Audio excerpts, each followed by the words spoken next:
This lesson is from our tutorial on how to use the iPhone camera, its shooting modes and features. Become an all-access member at themacu.com/details to view all lessons ad-free. The iPhone camera will default to autofocus, which will attempt to find the subject of the photo or video and quickly focus on that subject. So as the Dwight bobblehead comes into frame here, the iPhone will adjust its focus from the desk and background to Dwight's face. Since Dwight is pretty close to the camera, items in the background are out of focus. But we can adjust the area of focus in the viewfinder with a single tap directly on the display. So I'll tap on the slinky to adjust the focus to it. Then tap on the buckyballs to focus on them. Notice Dwight's face is now out of focus. Tap on his face, and the camera refocuses there. This can be really helpful if you might not want to focus on the most obvious object in the viewfinder. We can adjust the exposure of the image by tapping to establish a focus point, and then dragging either up or down to adjust the exposure of the shot. Drag up to increase exposure, making the image brighter, and down to decrease, making the image darker.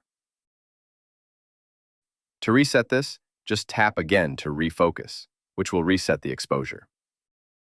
Next, let's look at locking focus and exposure. Notice that when Dwight slides into the frame, the iPhone focuses on him. The camera app is recognizing him as the subject and focusing on it right away. Usually that's good, but what if I want to keep the focus on the other object, in this case the slinky? Tap and hold on the slinky for a few seconds, and the autofocus and exposure lock activates. So now, no matter where Dwight goes or how many times he comes in and out of the frame, the slinky stays in focus.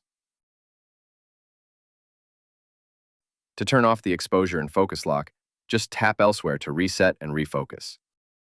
This will work when shooting video as well. When taking video, the iPhone is constantly using its autofocus. So as I move Dwight around, the focus will adjust to avoid him becoming blurry when close to the lens. But tap and hold on the slinky again to activate exposure and focus lock. And Dwight will only be in focus when he is the same distance away from the lens as the slinky. When he comes close, he's out of focus while the slinky remains in focus. Another way to use this while shooting a video is to prevent refocusing. When Dwight is taken out of the frame, the camera refocuses on the background. When he comes back, the focus returns to Dwight. Lock the focus on him, and no refocusing occurs when he leaves the frame.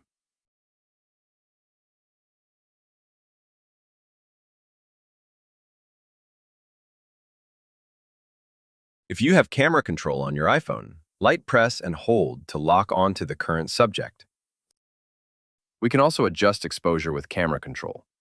With exposure selected, just light press and swipe to adjust. This will also work with the aperture control, which can add or decrease background blur. We will talk more about this in the portrait mode lesson. So, when it comes to focus and exposure, remember to single tap to set a focus point. Tap and drag up and down to adjust exposure. And to lock in your focus and exposure, tap and hold on the desired focus point for a couple seconds. Finally, we can make an exposure adjustment from the control panel with a tap on the photo mode or the grid button. Select exposure here, and we can swipe to increase or decrease exposure. When we do this from here, though, it won't only apply to the next shot. This exposure adjustment will remain until we readjust it or cancel it. If I lower the exposure of this shot by 1.0, then close the exposure adjustment with a tap on the X. Notice that we get a little indicator of the exposure adjustment here in the lower left. This adjustment will only apply to the mode that was selected when it was made. Switch to video mode, and there is no exposure adjustment. While shooting in photo mode, the adjustment is applied to each image. This can be a good option if you're in a very bright environment and want to make sure to avoid any overexposed shots while shooting there. Same with a darker environment, when you might want to boost the exposure a bit for all the shots you take there. To remove the adjustment, we can tap on the little indicator down here, or bring the control panel up. Tap the reset button, then close, and the exposure adjustment indicator is removed. Next up, we will look at how to effectively use night mode.